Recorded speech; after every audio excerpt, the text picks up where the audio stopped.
அஸ்ஸலாமு அலைக்கும் வரஹ்மத்துல்லாஹி வபரகாத்துஹு. அன்பாத அனைத்து உறவுகளுக்கும் இனிய இரவு வணக்கம். மிக முக்கியமான செய்தி. அதுக்கு முன்னாடி நல்லா தூங்கிக்கோங்க. இந்த நாட்களில் கிடைக்கிற நேரங்களை நல்லா ரெஸ்ட் எடுத்துக்கோங்க, தூங்கிக்கோங்க. ஏன்னா நிலைமை கைமீறி போயிட்டுருக்குது அப்படின்னு சொல்லலாம்.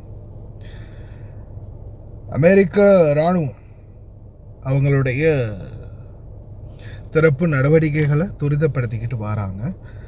இந்த சூழல்ல ஈராக் மீது நடத்தப்பட்ட தாக்குதலுக்கு the leader in the popular mobilisation force Abu Azrael, அந்த மனுஷருடைய பேச்சு, அவருடைய ஸ்பீக்கை வந்து நம்மளால் போட முடியாது, ஏன்னா அது அரபு நாடுகளுக்கு எதிராக இருக்கிறதால. அவர் என்ன சொல்கிறாருன்னா, a message to செய்தி consumptions and denocumus sources of no use. 1,000 times we said the Gulf are our enemies. நாங்கள் 1000 தரம் சொல்லிட்டோம், கல்ஃப் நாடு வந்து எங்களுக்கு எதிரி, எங்களுக்கு நண்பனோ எங்களுடைய சகோதரனோ கிடையாது. அடா பாவிகளா, இந்த இஸ்லாமிய நாடு தானடா. ஆயுததார குழுக்கள் வந்து என்ன சொல்கிறாங்கன்னா, ஈராக்கில் சவுதி அரேபியா எங்கள் மீது தாக்கி இருக்குது, ஆனால் இதை வந்து இன்னும் ஆதரிச்சிங்கன்னா நாட்டுக்குள்ளே புரட்சி வெடிக்கும். சரியா? அதை வந்து மொக்தாதா அல் சாதர், அதாவது இந்த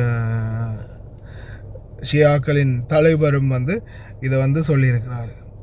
அது மட்டும் இல்லாமல் நியூஸ் பீசஸ் நான் போடுறேன், முன்னுக்கு தேவையானவங்க பார்த்துக்கோங்க. சரியா? எடிட்டிங்கில் நான் போடுறேன்.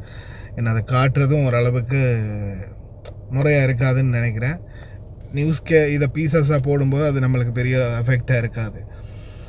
அவங்க வந்து என்ன சொல்கிறாங்கன்னா, ஈராக்குக்குள்ளே அத்துமீறி தாக்கியிருக்கிறாங்க, இதுக்கு இன்னும் இடம் அளிச்சிங்கன்னா கலவரம் வெடிக்கும் அப்படின்னு புதிய பிரதமருக்கு அதிரடியான எச்சரிக்கையை விடுத்திருக்கிறாங்க. அதே போல் அமெரிக்க தரப்பு இது வந்து ஒரு அமைதியான நிகழ்வு. ஆனால் ஒரு கொமெண்ட் ஒன்று நான் அதை மென்ஷன் பண்ணி ஆகணும். ஒரு கொமெண்ட் ஒன்று ஒருத்தர் போட்டிருந்தார், எப்போ இவனுங்க இந்த சீஸ்ஃபயர் அமெரிக்காக்காரன் கொண்டு வரது முடிஞ்ச ஆயுதத்தையெல்லாம் ரீஃபில் பண்ணி.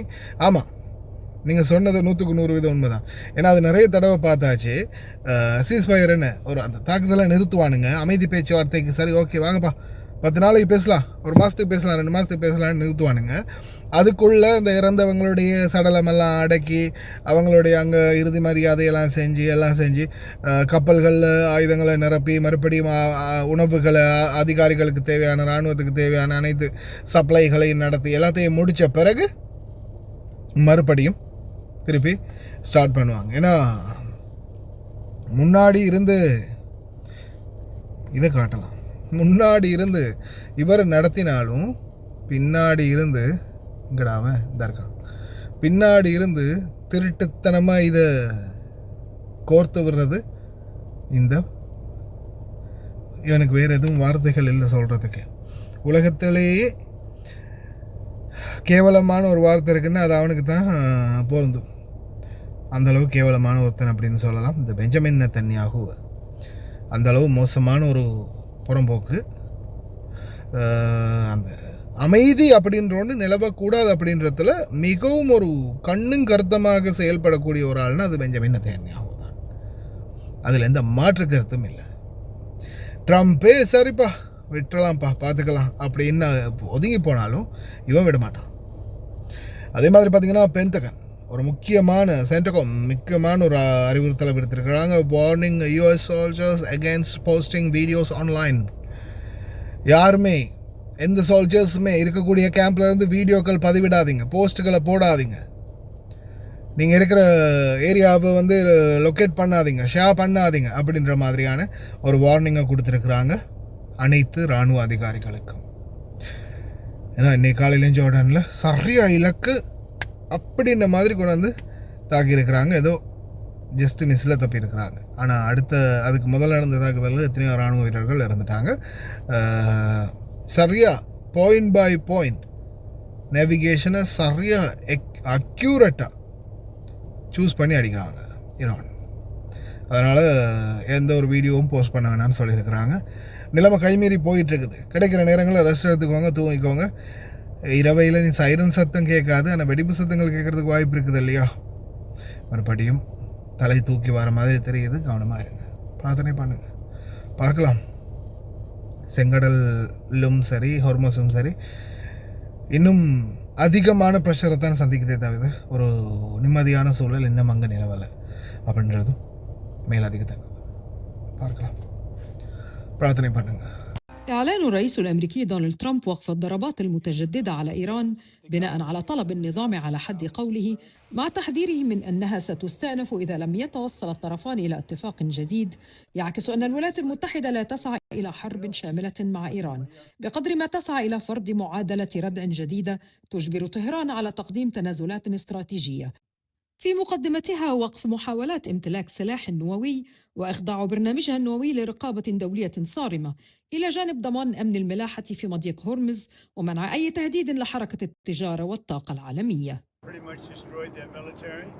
لقد دمرنا إلى حد كبير قدراتهم، فهناك فرصة للتوصل إلى اتفاق. لقد طلبوا عقد اجتماع سواء عبر وسطاء أو بشكل مباشر.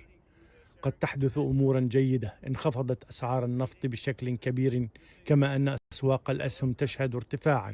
السبب الوحيد لرغبتهم في الاجتماع هو أننا وجهنا إليهم ضربات قوية للغاية.